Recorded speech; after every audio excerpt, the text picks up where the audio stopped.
Yo-yo and hello, my name is Lydia and this is my 25-pound yo-yo.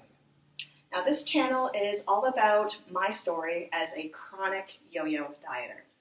My weight fluctuates up and down about 25 pounds, and I've been doing this for close to 35 years.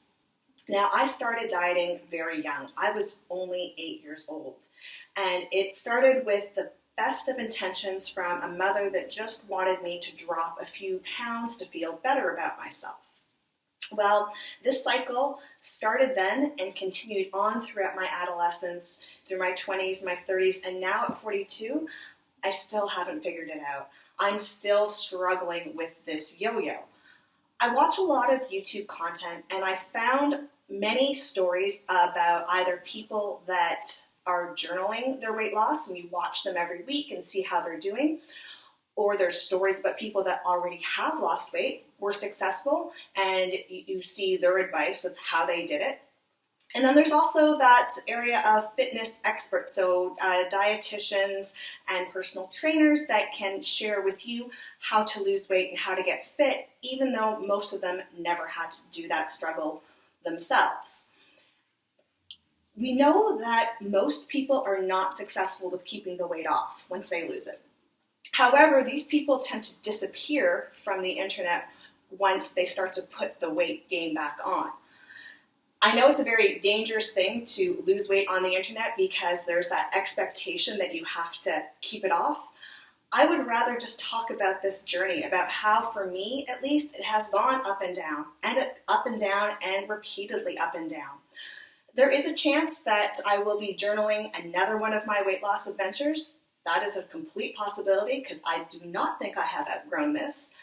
But more than likely, I would like to just talk about what I have gone through, evaluate some of the weight loss programs, say what worked, what didn't work, what I liked, what I didn't like, and just kind of vent about diet culture and its effect over me for the past 35 years. Anyways, here's a little clip to say a little bit more about my story and my struggle, and then I'll come back on after and unpack it a little bit. Hi, my name is Lydia, or Lyd for short, and I am a chronic yo-yo dieter. This all started when I was 8 years old, and my skinny-obsessed mother offered me $50 if I could lose 5 pounds. Now, I wasn't a big kid by any means. I just wasn't skinny. Throughout my teens and my early 20s, I developed an unhealthy obsession with how my body looked. I constantly compared myself to either celebrities or, more often than not, just my friends, and wondered why I couldn't be as thin as they were. Even though I was a figure skater, I still valued being skinny over being healthy and strong, and I was determined to achieve it.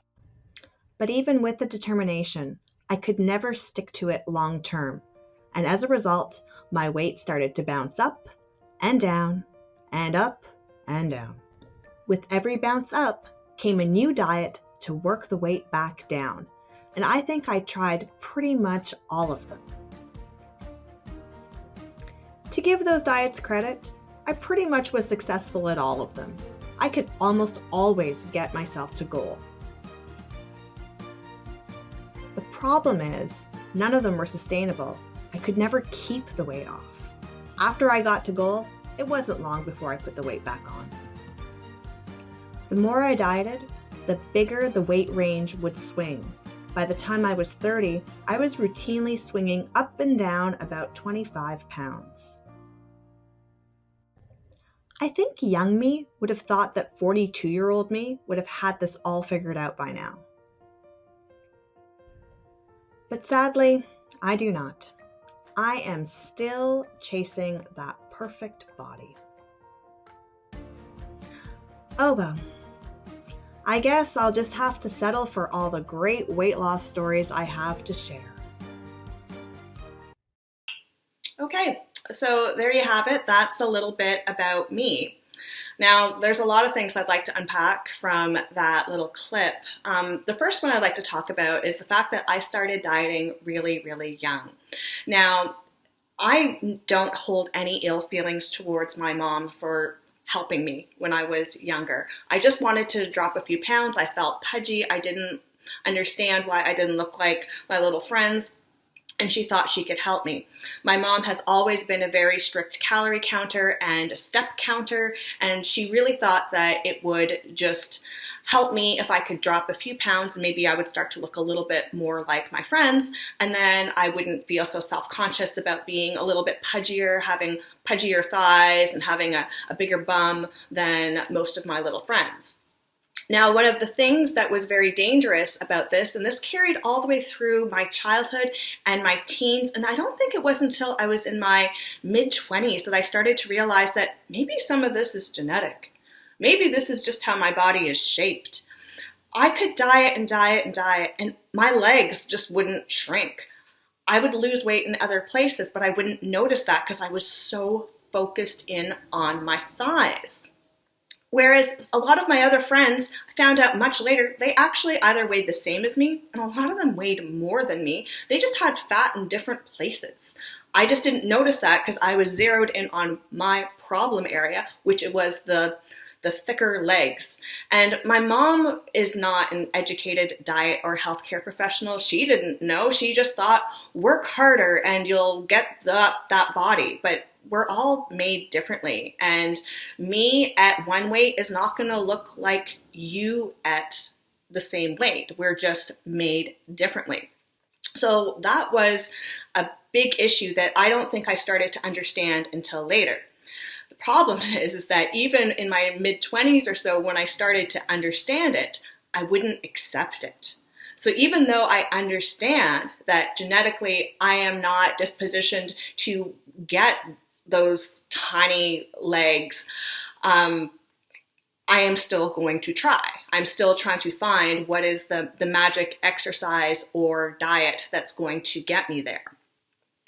Now, another thing that caused or contributed to a lot of the yo-yo dieting is when you start so young, you have such a malleable brain that you will believe anything. And even though I'm older,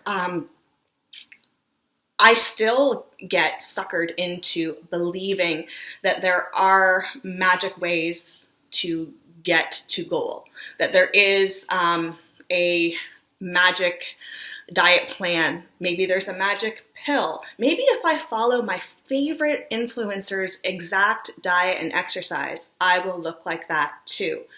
And it's very easy to fall into that cycle and expect to have the same results when you come out.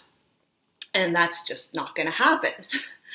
Should have been just happy with the results I got. And honestly, I got results with pretty much every single diet plan that I did, but I didn't get the expected or same results that were advertised to me. And that is something that a good reason why I think a young person, especially like a teenager or a preteen, should not be following these programs, because they'll have that expectation that they're going to get the same results. You can still even get the same problems with believing the information out there as an adult. I know that recently in one of my weight loss, weight gain cycles, I was watching one of my favorite YouTubers, and I still watch her all the time. I have no ill feelings towards her, but she was doing a Q&A, and she answered a question about how many calories does she burn in a day. And she's about the same weight as me. She's thinner than me because she's taller. But she mentioned, her BMR is about 1,400 calories a day, which is about the same as me. But then she said, but she burns 2,000 to 3,000 calories a day on top of that. And I remember stopping the video and went, what? How do you do that?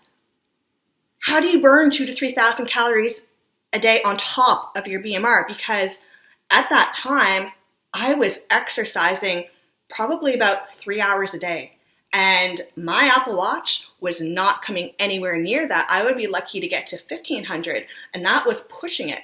So hearing 2,000 to 3,000, that really messed me up. I started to try to figure out, is this possible?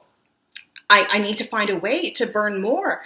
And I would see all these videos online about, oh, this is 1,000-calorie workout. You just have to push yourself extra hard and you can burn 1,000 calories. But when I do it at 5 feet 4 inches tall and 125-ish pounds, my watch is only telling me that I'm burning like 500. I'm burning half of what the posted exercise is.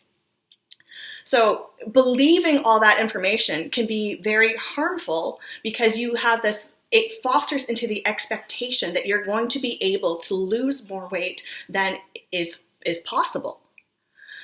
Another one of the bits of information that's constantly propagated is the rate in which to expect to lose weight. Now, the rate that's constantly publicized, they say nothing crazy, nice and steady, 1 to 2 pounds a week. Now that rate makes perfect sense for a lot of people that are overweight that are trying to get into a healthy weight range. 1 to 2 pounds a week is completely reasonable.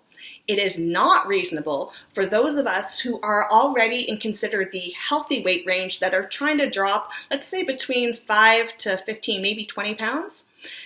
It's incredibly difficult to drop 2 pounds a week. 2 pounds a week, my calorie intake is next to nothing in order to do that. Because if I go to what my BMR is and I'm going to try to make 1,000 calorie deficit per day, that's going to push me into something ridiculously low, like way under what the accepted 1,200 calories is. I can't drop 2 pounds a week. But I would believe that that's normal because that is what the normal message is. I think that message should be 1 to 2 pounds a week if you have a lot more to lose. And if you are doing like anywhere in that like 15-pound range, or you're starting at what's already considered to be healthy, but you want a particular body aesthetic that you're going for, that the weight loss rate should be much lower. Because I would beat myself up on all of these yo-yo diets that I was doing because I couldn't lose as fast as everybody else. I've done Weight Watchers. I was going to those meetings and I would hear other people easily dropping 2 pounds a week or 2.5 pounds, and I'd be lucky to be moving the needle like half a pound. So that was another contributor to the swing, this constant pressure, these expectations that you're going to have the same amount of success, and that success is going to bring you all the way down to that perfect body that you want. Now, over all of this, my obsession just kept on growing and growing and growing with I need to have that perfect body. And it just wasn't realistic. Like, at no point did someone come to me, or did I come to myself and talk to myself of, this is good enough. You're not a failure if you don't make it to goal. Maybe you just set your goal at an impossible place. Now, for reference, I am 5'4", and my weight will swing between 145 to 120. I can hit 120, but it's incredibly difficult for me to hold it. And every single time I do this to myself, I keep on thinking, I'm going to find a way that I can hold this weight. I'm going to find a way to make it sustainable. In actuality, 120 is probably not sustainable for me. When I bounce back up to 125 or 130, it's definitely more sustainable. I'm not saying I'm super happy there, but it is more sustainable. And the other programs that I've done that just want your money, they're not going to tell you, oh, that weight is probably a little too low for you. Maybe you should stop sooner, because if the longer you do it, the more money they get. And they're not going to come and tell you that number you picked probably is not the right number. And I already know those last 5 pounds that completely torture me, make me go completely crazy. And I know I probably shouldn't be chasing those last 5 pounds anymore. And the last thing I want to touch on about the yo-yo dieting behavior, and what I think is really, really dangerous, is that I didn't pay enough attention to my mental health. That is so important. When you are dieting and you realize that what you're doing is making you a bit crazy, like when you wake up in the morning and you're obsessing over How much exercise are you going to get? Are you checking your watch constantly? How many calories did you burn? What are everything that you're planning on eating? What have you already eaten? And you're counting everything and you're just obsessed with nothing but diet. You're not enjoying your life. This is a problem.